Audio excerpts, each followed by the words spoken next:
Hello student, सी coaching classes में आपका स्वागत है। और आज का टॉपिक है क्लास 12 एनसीईआरटी मैथ में अगला पार्ट लेकर आ गए हैं। डियर स्टूडेंट, यदि हमारे व्हाट्सएप ग्रुप में आप ज्वाइन होना चाहते हैं तो डिस्क्रिप्शन में व्हाट्सएप ग्रुप का लिंक है। यदि आप ज्वाइन होना चाहते हैं तो वहां से ज्वाइन हो सकते हैं। जो भी क्वेश्चन कराया जाता है प्रतिदिन उसका नोट्स उसमें सेंड कर दिया जाता है ताकि आप विधिवत नोट्स बना सकें। तो चलिए आज का पहला क्वेश्चन देख लेते हैं। पहला क्वेश्चन क्या दिया गया है कि सिद्ध कीजिए कि किसी कॉलेज के पुस्तकालय के समस्त पुस्तकों का समुच्चय ए है। क्या है कि मान लीजिए कोई कॉलेज है, कॉलेज के पुस्तकालय की समस्त पुस्तकालय दिया गया है। क्या दिया गया है कि जो सारे पुस्तक हैं उसका समुच्चय क्या दिया गया है ए, और आर संबंध इस प्रकार दिया गया है कि एक्स वाई अवयव इस प्रकार संबंधित हैं सच दैट, मतलब इस प्रकार संबंधित है कि एक्स तथा वाई ये अवयव जो दिया गया है पुस्तक को निर्देशित करता है कि पुस्तक के लिए दिया गया है कि एक्स तथा वाई जो पुस्तक हैं में पेजों की संख्या समान है। क्या है, सभी में पेज बराबर है। एक्स और वाई दो अवयव यहाँ पे दिया गया है। द्वारा प्रदत्त संबंध आर एक तुल्यता संबंध है, यानी बताना है कि जो हमारा संबंध दिया गया है एक तुल्यता संबंध है। तो चलिए इसे क्या करते हैं, सबसे पहले सॉल्व करेंगे। तो हल करेंगे। जो हमारे पास सबसे पहले डियर स्टूडेंट दिया रहता है तो उसमें आपको लिख देना है कि दिया गया संबंध क्या है। लिख देंगे दिया गया संबंध, दिया गया संबंध आर इक्वल दिया है एक्स वाई दिया है अवयव इस प्रकार संबंधित होना चाहिए x y such that x तथा वाई में पेजों की संख्या समान है। और ए क्या है, ए कॉलेज के पुस्तकालयों की समस्त पुस्तकों की समुच्चय है। तो उसे भी आप लिखना चाहते हैं तो लिख सकते हैं कि दिया गया समुच्चय। तो डियर स्टूडेंट सबसे पहले क्या करेंगे, तुल्यता संबंध के लिए आपको पता है कि क्या करते हैं। मैंने फर्स्ट वीडियो में आपको बताया था कि तुल्यता संबंध के लिए स्वतुल्य, सममित और संक्रामक संबंध को सिद्ध करते हैं। यदि आप नहीं देखे हैं तो प्लेलिस्ट में जाकर डियर स्टूडेंट आप देख सकते हैं। ये चैप्टर ही ऐसा है कि आप यदि शुरू से देखते हैं तो आपको विधिवत समझ में आएगा, यदि आप बीच से देखते हैं तो आपको कुछ समझ में नहीं आएगा। तो आपसे रिक्वेस्ट है कि पहला वाला वीडियो जरूर देखें जिसमें आपको स्वतुल्य, सममित और संक्रामक संबंध बताए हैं। तो डियर स्टूडेंट चलिए सबसे पहले क्या करते हैं, स्वतुल्य के लिए सिद्ध करते हैं कि कोई भी संबंध स्वतुल्य तब होगा यदि कोई भी अवयव ले लेते हैं एक्स का संबंध एक्स से होना चाहिए, या कि फिर कोई संख्या ले लेते हैं 5 ले लेते हैं तो 5 का संबंध 5 से होना चाहिए, तभी वह स्वतुल्य संबंध कहलाएगा। मैं बार बार इसलिए बताता हूँ कि आपको पूर्ण रूप से क्लियर होना चाहिए। तो कोई भी अवयव है यदि उसका संबंध स्वयं से है तो वह स्वतुल्य संबंध कहलाएगा। तो सबसे पहले आपको क्या करना है कि लिखना है स्वतुल्य संबंध के लिए। तो यहाँ पर आपको लिखना है स्वतुल्य। स्वतुल्य के लिए सिद्ध करेंगे तो देखिए यहाँ पे बोला है कि x और y के पेजों की संख्या समान है। यहाँ पे आप समझिए कि मान लीजिए यदि कोई भी x और y दिया है तो यहाँ पे x और x लेंगे। मान लीजिए कोई भी यदि पुस्तक है x और y है तो उसमें पेजों की संख्या समान है। तो यदि x और x लेते हैं यानी x का संबंध x से है तो यहाँ पे क्या होगा, यानी स्वयं के लिए भी उनकी पेजों की संख्या समान होगी। तो स्वयं के लिए क्या होगा, पेजों की संख्या समान होगी। मान लीजिए कोई भी पुस्तक आप ले लेते हैं तो उसमें जो पेजों की संख्या है वो समान होगा, तो स्वयं के लिए भी उसमें पेजों की संख्या समान होगी। और स्वतुल्य में क्या होता है कि स्वयं का संबंध स्वयं से होना चाहिए। तब आप यहाँ लिखेंगे कि यह संबंध स्वतुल्य है, क्योंकि स्वयं का जो पेजों की संख्या है, कोई भी पुस्तक x ले लेते हैं तो x क्या है, x का संबंध x से है, मतलब स्वयं के लिए भी पेजों की संख्या समान है। तब आप यहाँ लिखेंगे कि यहाँ R स्वतुल्य संबंध है। क्यों स्वतुल्य संबंध है, क्योंकि x का संबंध x से है और y का संबंध y से है। यदि y ले लेते हैं तो जो x का संबंध x से है, y का संबंध y से है। मान लीजिए यदि x के जगह में y लेते हैं तो y का संबंध y से इसलिए है कि y स्वयं के लिए पेजों की संख्या सामान्य होगी। यहाँ पे आपको क्लियर हो गया होगा कि स्वयं के लिए लेना है। तब आप यहाँ लिखेंगे कि x जो x और x बिलोंग करता है R में, जो x अवयव कहाँ के होना चाहिए, तो dear student for all x अवयव होना चाहिए समुच्चय A के लिए। अतः R क्या है, स्वतुल्य संबंध है। यहाँ आपको लिखना है अतः R स्वतुल्य संबंध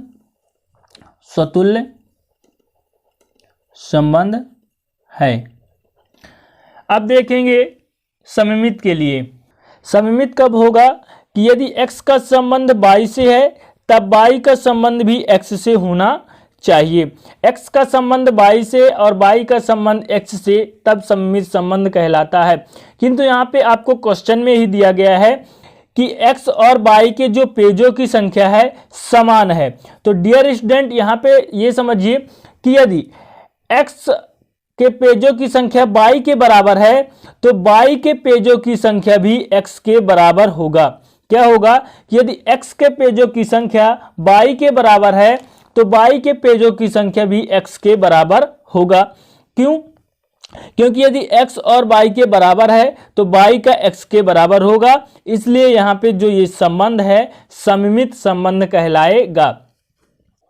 यहाँ पे जो x है वो भी a में उपस्थित है तथा y भी क्या है, a में उपस्थित है। क्वेश्चन में दिया गया है कि x बिलोंग टू a, यानी a समुच्चय है जिसमें x y अवयव हैं, जिसमें पेजों की संख्या समान है। तो डियर स्टूडेंट यहाँ पे आप इस प्रकार लिख सकते हैं कि यदि x में पेजों की संख्या क्या है, पेजों की संख्या बराबर y में पेजों की संख्या, y में पेजों की संख्या है। यानी x में जितना पेज है y में भी उतना पेज है। तब आप इस प्रकार भी लिख सकते हैं कि y में पेजों की संख्या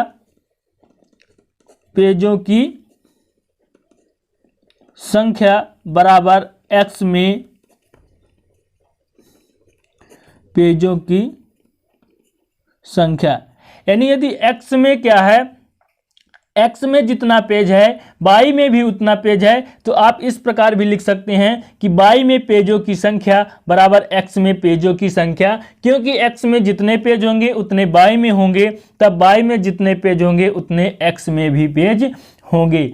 इसलिए हम आप इस प्रकार कह सकते हैं कि x का रिलेशन y से है तो y का रिलेशन भी x से होना चाहिए। अर्थात आप इस प्रकार भी लिख सकते हैं, अर्थात x y का रिलेशन r से है इक्वल, तब y और x का रिलेशन भी r से होगा। फॉर ऑल x y जो अवयव हैं डियर स्टूडेंट वो समुच्चय A में उपस्थित है। तो यहाँ पे आप कंफ्यूज मत होइएगा। यहाँ पे ये लिख दिए हैं कि यदि x में y के पेजों के बराबर है तो y का भी x में पेजों के बराबर होना चाहिए। तब x का रिलेशन y से है और y का रिलेशन x से है, अर्थात x y का रिलेशन r से है, तब y x का रिलेशन r से होगा। फॉर ऑल x y जो अवयव हैं समुच्चय A के हैं, जो क्वेश्चन में दिया गया है। तब लिखेंगे अतः r क्या है, सममित है। अतः r सममित है। अब देखेंगे संक्रमक संबंध के लिए। संक्रमक कब होता है कि यहाँ पर तीन अवयव होंगे x, y और z, या कि फिर a b c लिख सकते हैं। किंतु हमारे में क्या दिया, क्वेश्चन में x और y दिया है, तो यहाँ पे तीन अवयव ले लेंगे कि माना कि यहाँ पे तीन पुस्तक x और y और z हैं। तब देखिए यदि x का जो पेजों की संख्या है y के बराबर है तो y का भी z के बराबर होगा। यदि x का y के बराबर है और y का क्या है, z के बराबर है, तब देखिए यदि x का y के बराबर है और y का z के बराबर है तब x का भी z के बराबर होगा। क्या होगा कि x का भी z के बराबर होगा। इसका मतलब ये हुआ कि x का संबंध y से है तो y का संबंध z से है, तब x का संबंध भी z से होगा। तभी यह संक्रमक संबंध कहलाएगा कि इसमें तीन अवयव होते हैं। यदि पहला का संबंध दूसरे से, दूसरा का संबंध तीसरे से, तब पहला का संबंध तीसरे से होना चाहिए। मतलब कि यदि x का y के बराबर है, x में पेजों की संख्या बराबर y में पेजों की संख्या है और y में पेजों की संख्या बराबर z में पेजों की संख्या है, तब x में जो पेजों की संख्या है z में पेजों की संख्या के बराबर होगा, अर्थात यह संबंध संक्रामक संबंध है। तो चलिए आपको लिखना किस प्रकार है आपको बता दूं कि आप यहाँ पे मान लीजिए कि माना यहाँ 3 पुस्तक ले लेते हैं, 3 पुस्तक x, y और z ले लेते हैं जो कि कहाँ बिलोंग करेंगे, समुच्चय A में, समुच्चय A के ही अवयव हैं। तो डियर स्टूडेंट, यदि हमारे पास इस प्रकार स्थिति आता है कि x में पेजों की संख्या, x में पेजों की संख्या बराबर है y में पेजों की संख्या में पेजों की संख्या तथा y में पेजों की संख्या, पेजों की संख्या बराबर z में पेजों की संख्या, पेजों की संख्या। इसका मतलब ये हुआ कि यदि x का रिलेशन y से है, क्या है, x का रिलेशन y से है तथा y का रिलेशन z से है। अभी हमने आपको समझाया कि यदि x का रिलेशन y से है और y का रिलेशन z से है, तब क्या हो जाएगा, तब x में पेजों की संख्या, पेजों की संख्या बराबर हो जाएगा z में पेजों की संख्या।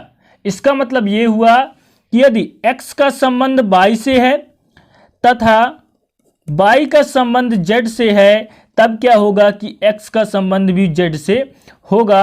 अर्थात आप इस तरह भी कह सकते हैं कि अर्थात एक्स वाई क्या है, एक्स वाई रिलेशन है r से तथा y और z का रिलेशन है r से, तब आप कह सकते हैं कि x और z का भी रिलेशन r से होगा।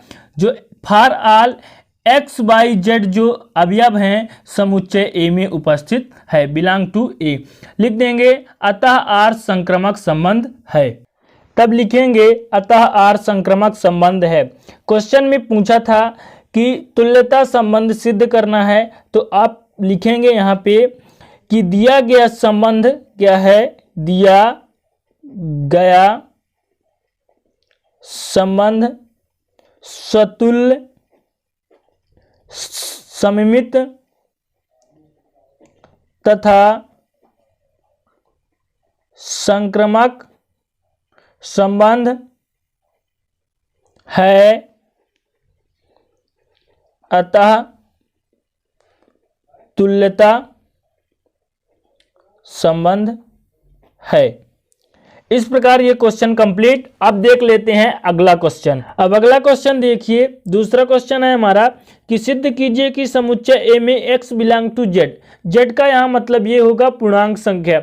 0 जो है x से क्या होना चाहिए, x से छोटा होना चाहिए या कि फिर x के बराबर। इसका मतलब ये हुआ कि जो x का मान निकलेगा जो समुच्चय A कहलाएगा, समुच्चय A का मान कहलाएगा कि 12 से क्या होना चाहिए, छोटा या 12 के बराबर, किंतु 0 से बड़ा या 0 के बराबर होना चाहिए।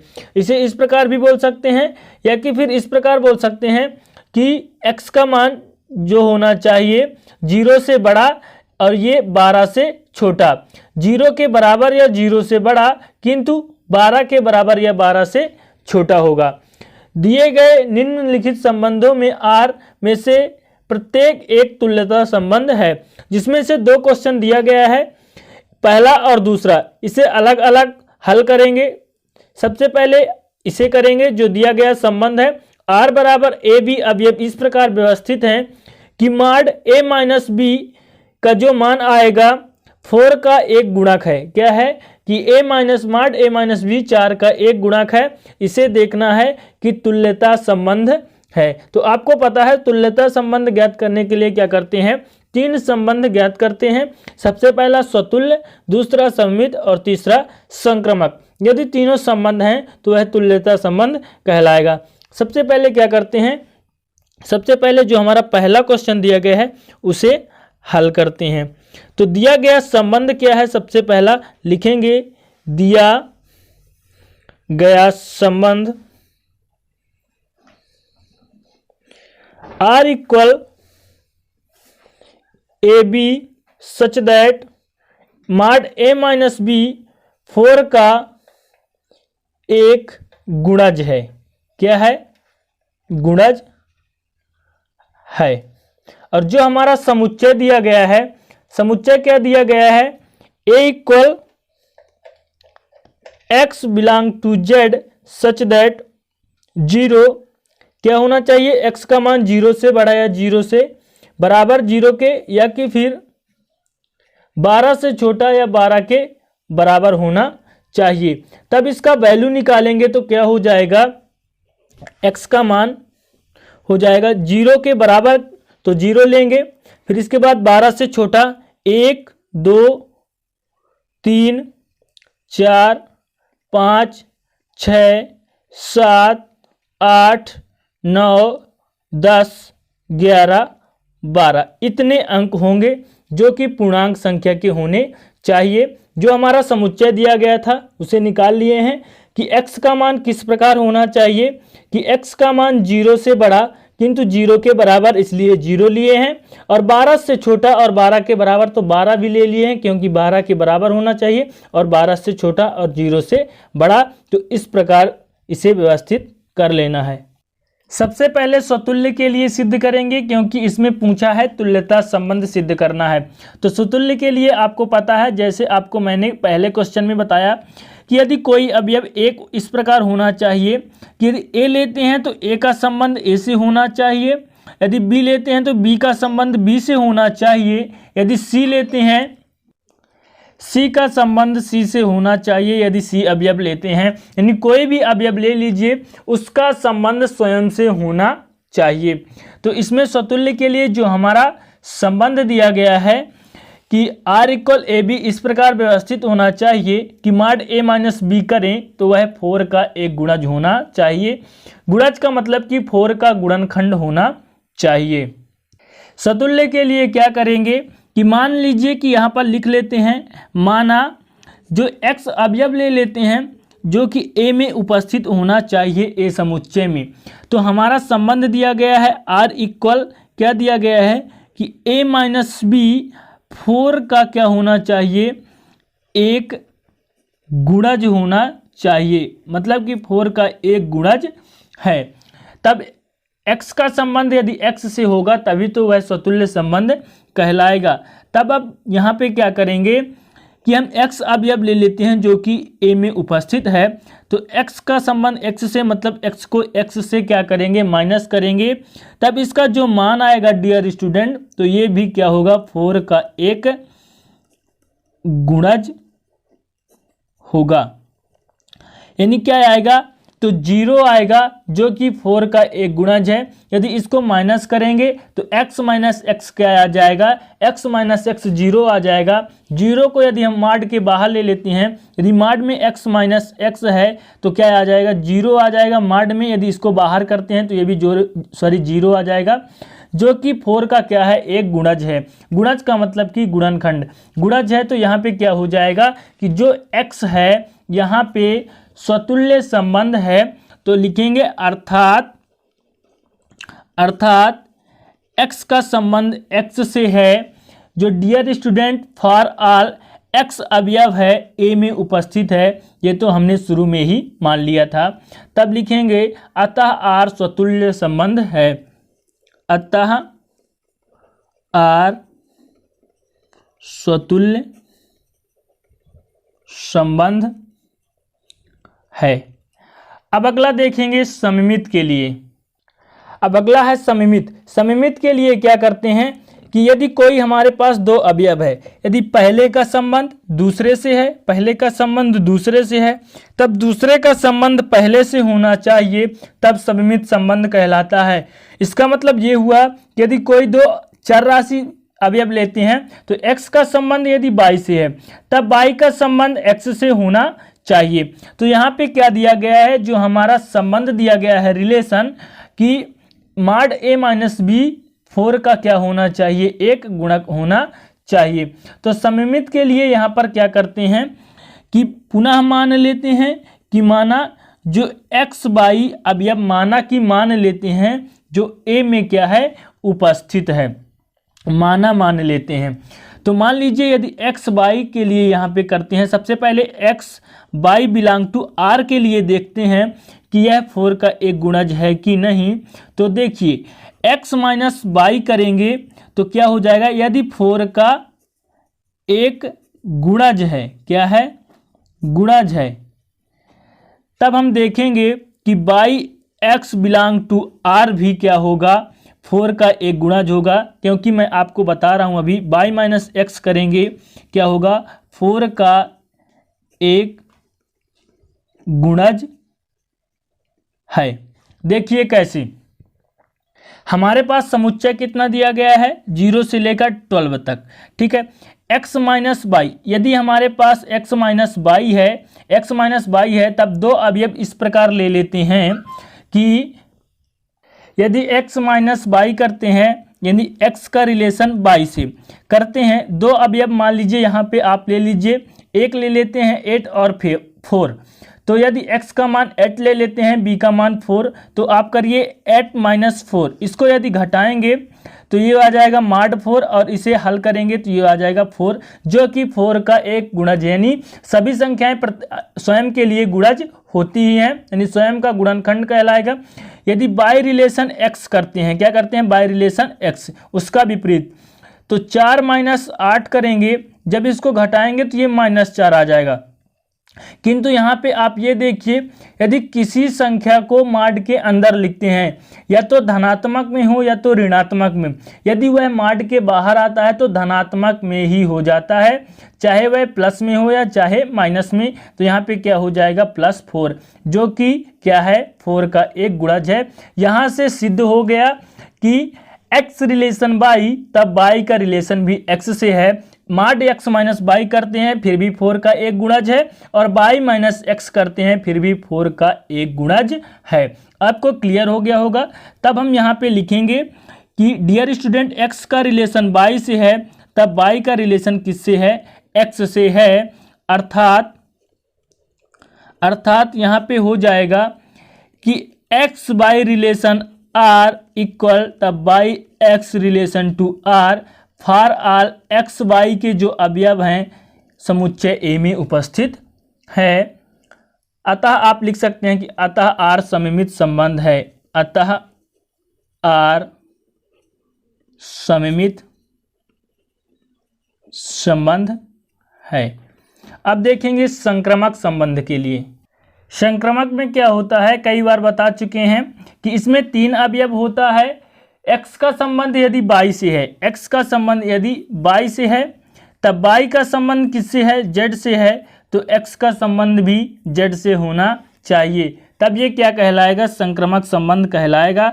तब इसमें जो हमारा संबंध दिया गया है इसे देख लेते हैं कि ये संक्रामक संबंध सिद्ध होता है कि नहीं। यहाँ पर हम 3 अवयव मान लेते हैं कि माना 3 अवयव हमारे पास इस प्रकार है कि x, y और z जो समुच्चय A के अवयव हैं बिलोंग टू A। तब हमारा 2 संबंध इस प्रकार दिया गया है कि यदि x का संबंध y से r संबंध द्वारा है तथा y z का संबंध किससे है, y का संबंध z से है r संबंध द्वारा, तब क्या होता है कि इस प्रकार मान लेते हैं जो हमारा संबंध दिया गया है mod x minus y mod a minus b दिया गया है जो 4 का एक गुणज होना चाहिए। तो डियर स्टूडेंट यहाँ पे ये मान लेते हैं कि यदि हम x माइनस वाई करते हैं बराबर 4, यहाँ पर k1 मान लेते हैं, यानी जो मान आता है वह 4 का एक गुणज है, माना मान लेते हैं। कि यदि इस एक संबंध इस प्रकार है और बाई माइनस जेड कर लेते हैं, कि बाई माइनस जेड यदि करते हैं तो ये भी 4 का एक गुणज आता है, जिसे 4k2 से प्रदर्शित कर लिए हैं। यहाँ पे डियर स्टूडेंट केवल और केवल माना है, क्या है, केवल और केवल माना है कि अभी हम क्या किए हैं शुरू में कि एक्स वाई जेड 3 अवयव मान लिए हैं जो कि समुच्चय ए का है। समुच्चय ए में क्या है, 0 से लेकर 12 तक के सभी पूर्णांक संख्याएं। तो यहाँ पर है यदि x का संबंध y से है r संबंध द्वारा और y का संबंध z से है, तब हम देखेंगे कि x का संबंध z से है या नहीं। तो यहाँ पे जो हमारा संबंध दिया गया है a माइनस बी, तो x का संबंध y से मतलब x माइनस बाई 4 का क्या है, गुणज है, तो इसे k1 से प्रदर्शित किए हैं। और y माइनस जेड 4k2 से प्रदर्शित किए हैं कि यदि क्या है कि इसका 4 का गुणज है, तो इसे k1 इसे k2। देखिए यदि इन दोनों का गुणज घटा देंगे तो 4 का गुणज होगा और इन दोनों को घटा देंगे तो 4 का गुणज होगा। यदि दोनों 4 का गुणज होगा तो अब जब हम इन दोनों को जोड़ देंगे जो हमारा मान आएगा वो भी 4 का गुणज होना चाहिए, मतलब x माइनस जेड आना चाहिए। तब हम क्या करते हैं यहाँ पर देखिए, तब dear student x minus y क्या करते हैं, जोड़ देते हैं y माइनस जेड के साथ, बराबर ये हो जाता है 4k1 प्लस 4k2 को क्या करते हैं, जोड़ देते हैं। जब इसे माड से बाहर करेंगे तो ये हो जाएगा x minus y plus y minus z, ये दोनों माड से बाहर आ जाएंगे, बराबर। अब देखिए इनको क्या करते हैं, 4 कॉमन लेके k1 प्लस k2 हो जाएगा, इसे 4 कॉमन ले लेंगे। तब अब आगे देखिए कि क्या हो जाएगा। अब देखिए यहाँ y जो है माइनस में, ये प्लस में, तो क्या हो जाएगा, कैंसिल, यहाँ पे हो जाएगा x माइनस जेड 4। अब देखिए k1 k2 को किसी एक संख्या द्वारा, एक अक्षर द्वारा, यानी इसके क्या कर दिए हैं कि प्रतीक चिन्ह कर दिए हैं कि ये k1 अलग है k2 अलग है, तो केवल एक k मान लेते हैं यहाँ पे, ठीक है, एक k मान लेते हैं जो कि 4 का एक गुणज कहलाएगा।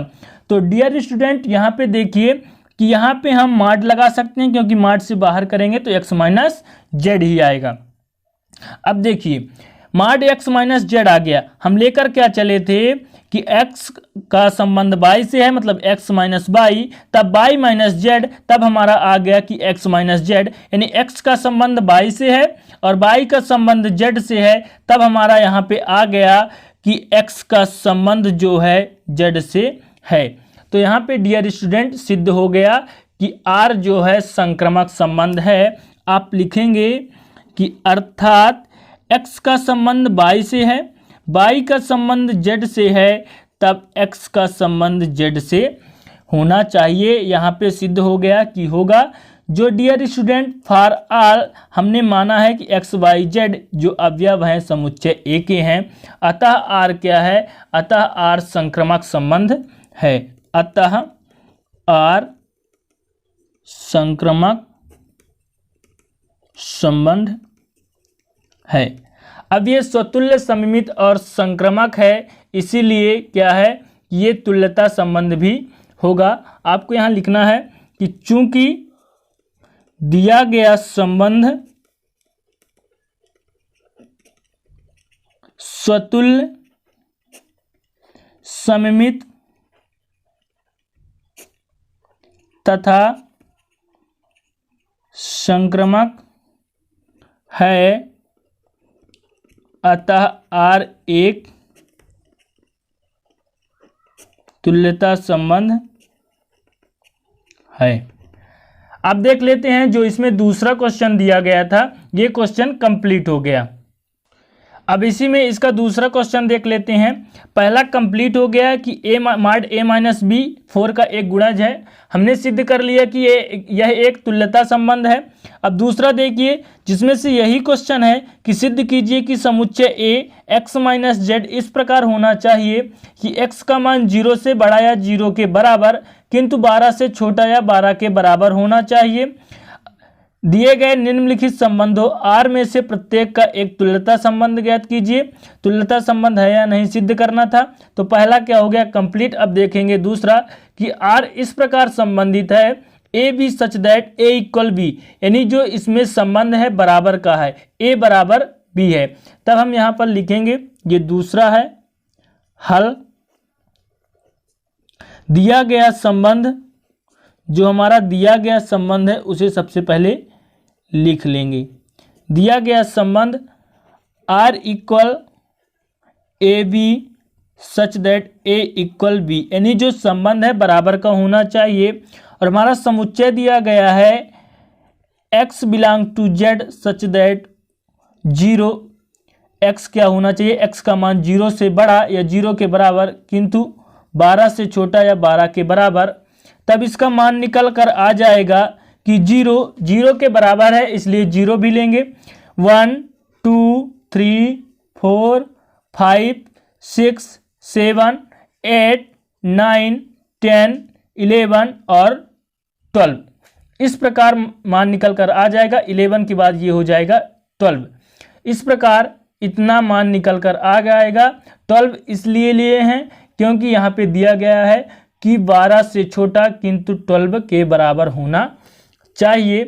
तब यहाँ पे संबंध दिया गया है कि a इक्वल बी, तब इसे इस प्रकार व्यवस्थित करेंगे कि a बराबर b है, तब r को यहाँ पर दर्शाएंगे। देखिए यदि a का मान लेंगे तो o b के बराबर होना चाहिए। तो देखिए यहाँ पे यदि 0 लेते हैं यानी a का मान 0 तो b का मान भी क्या होना चाहिए, 0 होना चाहिए। इसका मतलब यही है कि a बराबर 0, यदि a का मान 0 लेते हैं तो b के बराबर आना चाहिए, b का मान भी 0। यहाँ पर लिए हैं a b तो 0 0।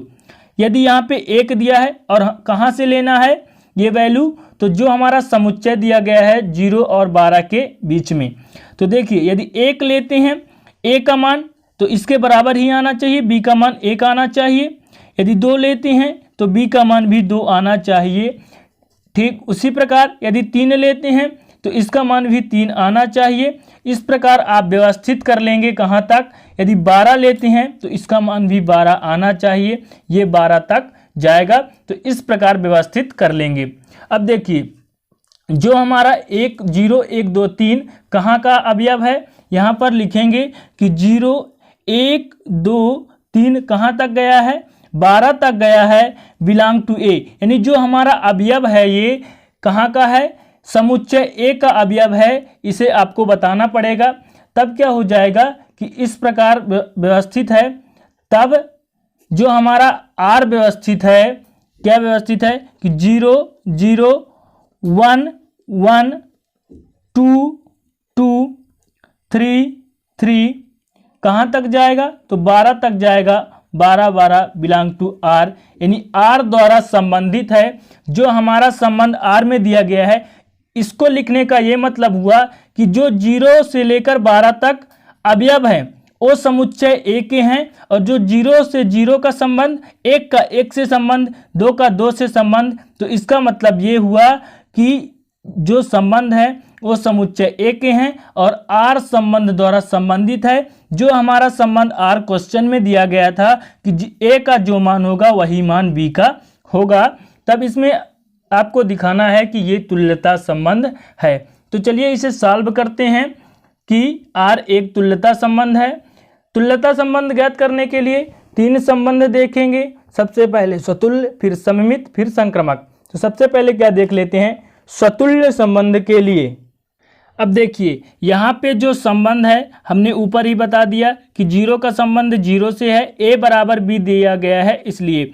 तो यहाँ पर लिखेंगे r इक्वल, यहाँ पे दिया गया है 0 0, r इक्वल 0 0, फिर 1 का संबंध 1 से है, 2 का संबंध 2 से है। इस प्रकार सभी का संबंध हो जाएगा स्वयं से। तो 12 का संबंध 12 से है। तो यहाँ पर आप देख सकते हैं सभी अवयव, जितने भी अवयव दिया गया है सभी अवयव का संबंध स्वयं से है, इसलिए यह स्वतुल्य संबंध है। तो यहाँ पर लिखेंगे कि यदि कोई भी अवयव आप ले सकते हैं, सभी अवयव को भी दर्शा सकते हैं। तो यहाँ पे हो जाएगा कि R जो है स्वयं से क्या है, जितने अवयव दिए गए हैं स्वयं से संबंधित है। तो यहाँ पर लिखेंगे A का संबंध A से है, A लेंगे तो, यदि B लेंगे तो B का संबंध B से है। और जो A और B अवयव हैं कहाँ के हैं, तो समुच्चय A के अवयव हैं। अतः R क्या है, अतः R स्वतुल्य है। अब अगला देख लेते हैं सममित के लिए। सममित के लिए भी ये सिद्ध हो जाएगा, क्योंकि यदि मान लीजिए कोई भी ले लेते हैं दो अवयव, यदि एक एक ले लेते हैं, दो दो, कोई भी अवयव आप ले सकते हैं 0 से लेकर 12 के बीच में। यदि यहाँ पर ले लेते हैं कि दो अवयव 2 और 2 ले लेते हैं, जो कि कहाँ है, समुच्चय ए में है, ठीक है। तो यदि 2 का संबंध किससे है, 2 से है, तब क्या हो जाएगा कि 2 का संबंध 2 से। इसका मतलब ये हो गया कि 2 2 के बराबर है, तब 2 2 के बराबर है, ये 2 इस 2 के बराबर है, तब ये 2 इस 2 के बराबर है। इसका मतलब ये हुआ कि यदि ए क्या है, ए का संबंध बी से है, तो बी का संबंध ए से है। अर्थात क्या हो जाएगा कि अर्थात ए बी का रिलेशन किससे है, आर द्वारा, तो बी का रिलेशन ए से है आर द्वारा। अतः क्या है, आर सममित संबंध है, सममित संबंध है। इसमें संबंध क्या है, बराबर का, तो 2 2 के बराबर है और ये वाला 2 इसके बराबर है। इसका मतलब ये हुआ एक को ए मान लेंगे और एक को बी, ए बी के बराबर है, बी ए के बराबर है, इसलिए यहाँ पे सममित संबंध होगा। अब अगला देख लेते हैं संक्रमक के लिए। संक्रमक में क्या होता है कि 3 अवयव होते हैं। 3 अवयव इस प्रकार व्यवस्थित होंगे कि ए बराबर बी है, यानी ए का संबंध किससे है, बी से है, और बी का संबंध किससे है, सी से है, तब ए का संबंध होना चाहिए सी से। और यहाँ पे जो संबंध है बराबर का है, यानी ए बराबर बी है और बी बराबर सी है। यदि ए जो है बी के बराबर है और बी सी के बराबर है, तब डेफिनेट रूप से आप कह सकते हैं कि ए जो है बी के बराबर सी के बराबर होगा, यानी तीसरे वाले अवयव से। तो ए किसके बराबर होगा, सी के बराबर होगा, क्योंकि ए बी के बराबर है, बी सी के बराबर है, इसलिए ए भी जो होगा सी के बराबर होगा। किंतु यहाँ पे जो संबंध दिया गया है, स्वयं का संबंध स्वयं से, मतलब यदि 0 लेंगे तो वह 0 के बराबर होना चाहिए, 1 लेंगे तो 1 के बराबर होना चाहिए, 2 लेंगे तो 2 के बराबर। तो यहाँ पे मान लीजिए यहाँ पे 3 अवयव ले लेंगे जो 0 और 12 के बीच में होना चाहिए, तो यहाँ पे बराबर का है, तो मान लीजिए यहाँ पे ले लेते हैं 2 2 2, जो कि समुच्चय ए में है। इसका मतलब ये हुआ कि ए बी सी ले लेते हैं, क्या ले लेते हैं, ए बी सी, जो कि समुच्चय ए में, यहाँ पर माना ए बी सी ले लिए, जो कि समुच्चय ए में होना चाहिए। संख्यात्मक रूप में जो हमारा समुच्चय दिया गया है, तो यहाँ पे 2 2 2 ले लिए हैं। तो यहाँ पे ये होना चाहिए कि यदि ए का संबंध बी से है तो बी का संबंध सी से है, तब क्या होना चाहिए कि ए का संबंध भी सी से होना चाहिए। अर्थात आप इस प्रकार लिख सकते हैं कि अर्थात A B belong to R, तब B C belong to R, तब क्या होना चाहिए कि A C belong to R, जो for all A B C अवयव हैं कहाँ के होने चाहिए, तो समुच्चय ए के होने चाहिए। तो आप यहाँ पर देख सकते हैं कि यदि ए बी सी 2 2 2 लिए हैं, तो 2 जो है पहला वाला 2 दूसरे 2 के बराबर है, दूसरा 2 तीसरे 2 के बराबर है, तब आप यहाँ पर लिख सकते हैं कि पहला 2 भी तीसरे 2 के बराबर होगा। यहाँ पे हो जाएगा कि 2 2 बिलोंग टू आर तथा 2 2 बिलोंग टू आर, तब हो जाएगा कि 2 2 बिलोंग टू आर। अतः आर क्या है, संक्रमक संबंध है। अतः आर संक्रमक संबंध है। जब सतुल्य सममित संक्रमक है तो ये तुल्यता संबंध होगा। लिखेंगे आर, अतः आर क्या है, अतः आर स्वतुल्य सममित तथा संक्रमक है, इसलिए तुल्यता संबंध है, इसलिए तुल्यता संबंध है। इस प्रकार ये क्वेश्चन कंप्लीट। इस वीडियो के माध्यम से 3 क्वेश्चन देखे हैं। आशा करता हूं कि आपको समझ में आया होगा। यदि अच्छा लगे तो प्लीज़ एक लाइक कर दीजिएगा, दोस्तों के साथ शेयर कर दीजिएगा। मिलते हैं अगले वीडियो में, तब तक के लिए जय हिंद, वंदे मातरम।